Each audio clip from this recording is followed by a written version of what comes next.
It was the kind of cold that slips under your coat and settles in your bones. That January afternoon, the library was nearly empty. Just the hum of the heating system, the ticking of an old wall clock, and the slow shuffle of Marjorie Keller shelving returned paperbacks. Marjorie, or Miss Marge as the locals called her, had been head librarian at the Willow Creek Public Library for nearly 3 decades. She knew every title by heart, every leak in the ceiling, and every regular by name. So when the girl appeared, skinny, silent, wrapped in a too-big coat, Marge noticed. The girl didn't check out a book. She didn't ask for help. She just sat in the far corner, hugging her knees, eyes scanning the shelves like they might speak first. Marge didn't approach her. Not yet. She simply left a hot chocolate on the corner of the table and returned to her desk. The girl came back the next day, and the day after. On the 4th day, Marge asked her name. "Lena," the girl said, barely above a whisper. "I'm just passing through." But she wasn't. Over the next few weeks, Lena became a quiet fixture, slipping in before closing, sleeping in the old archives room, helping reshelve books. Marge never asked where she went during the day.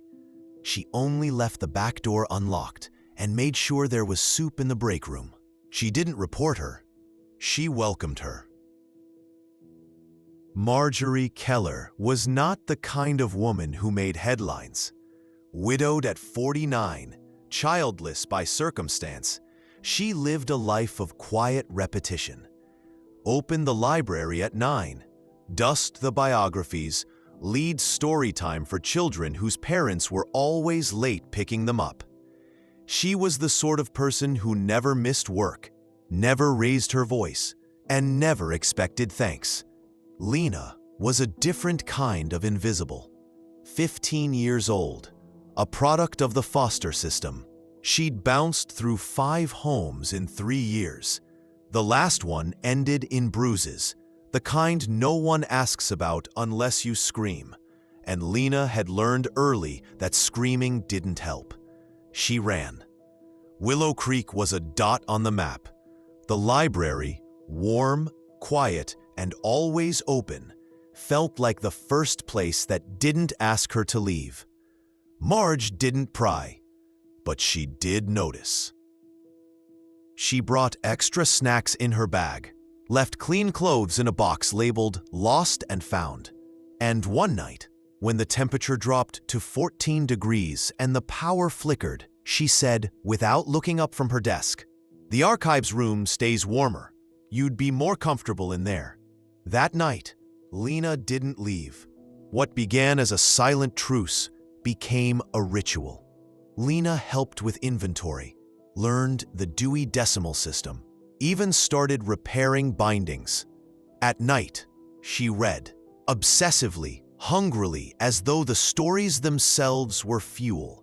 Marge never said it out loud, but in her heart, she'd taken the girl in, and in return, the girl began to grow.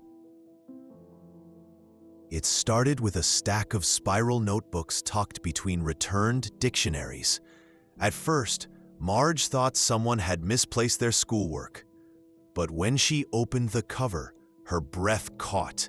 The handwriting was unmistakably Lena's. Small, deliberate, slightly tilted to the left. And the words? They weren't school assignments. They were stories. Short pieces, some no longer than a page, others stretching into full chapters. Tales of lost girls who found refuge in unexpected places, of old women who ran secret sanctuaries between the stacks. Some were fantasy, some painfully real. Marge read them in silence that night, seated at her desk long after closing, surrounded by lamps buzzing with tired light. The next morning, she said nothing, just handed Lena a leather-bound journal and said, "Maybe it's time for something more permanent." Lena blushed, tried to shrug it off. But the next night, Marge noticed her in the reading nook, writing again, only this time in ink. Weeks later, Marge did something she hadn't done in years. She mailed a letter. Along with it, she included photocopied pages from Lena's notebook and a note of her own, addressed to a regional Young Voices literary contest she remembered sponsoring the year before. She didn't tell Lena until the envelope came back. Shortlist finalist. Invitation to submit a full manuscript. Marge handed it over at closing time, watched Lena read it 3 times, and asked, "You ready?"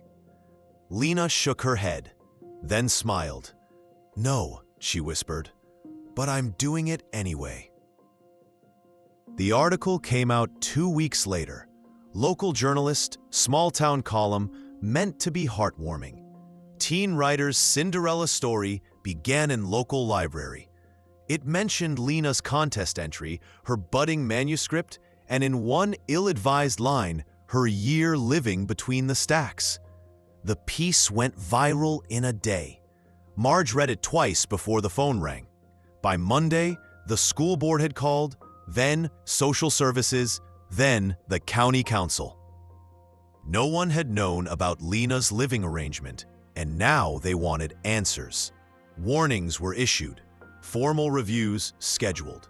A state representative even demanded Marge's suspension, citing gross misconduct and endangerment of a minor.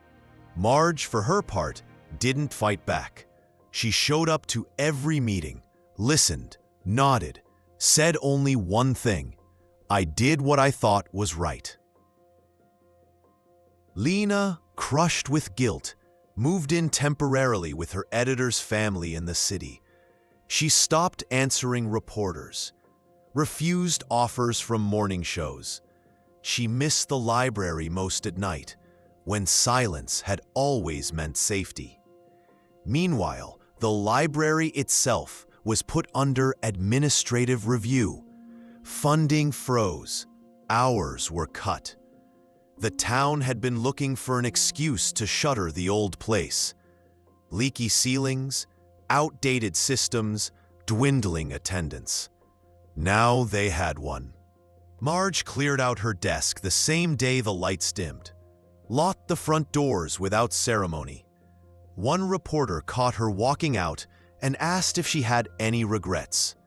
She paused, adjusted her coat, looked directly into the camera. "Not one," she said. "She needed shelter. I had keys."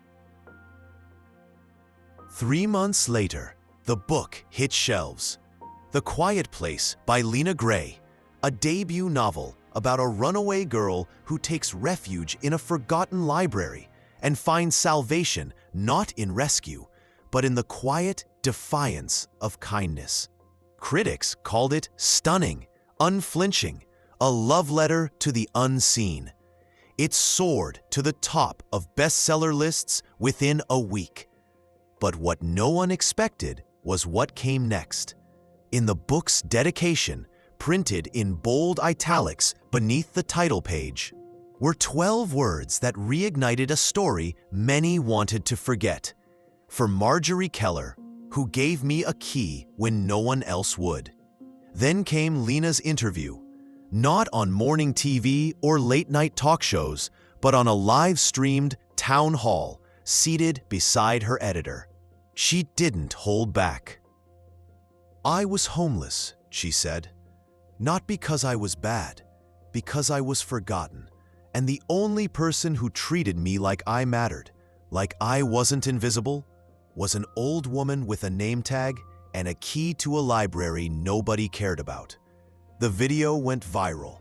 Thousands of comments, letters, donations, people from across the country, teachers, writers, parents, strangers, asked how they could help.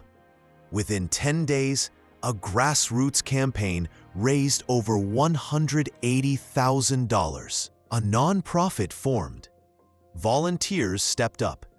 A new board was appointed. At the center of it all was one message, repeated again and again: bring the library back. For her, for all of us. The grand reopening happened on a breezy Saturday in late spring. Streamers fluttered across the old brick facade. Children chased each other up the wheelchair ramp. A blue ribbon stretched across the double doors, held not by politicians, but by former library volunteers. And in the center, holding the scissors, stood Marjorie Keller. She hadn't wanted a spotlight, but Lena insisted. The building had been renovated, modestly, but with care. New paint, new lights, a reading loft built where the archives used to be. A small bronze plaque near the entrance read, "The Lena Gray Reading Room, for those who need to be seen." Lena returned quietly, standing in the back during the ceremony. When Marge spotted her, the two women simply nodded. No tears, no speeches, just the kind of look that passes between people who shared something sacred in silence. The book, The Quiet Place, sat proudly on a display near the circulation desk. Signed copies. A handwritten note inside one read, "To the next kid who hides here, you're not alone." Today, the Willow Creek Library is more than a library. It's a writing center, a youth shelter, a tutoring hub. But most importantly, it's open, because one woman chose compassion over protocol, and one girl used her voice to keep that door open for others. I asked Marge if she ever thought about that first day, the frozen afternoon when a silent, shivering girl first walked in. She smiled, hands tucked into her cardigan pockets. "All the time," she said, "and every time, I'm still glad I left the back door unlocked."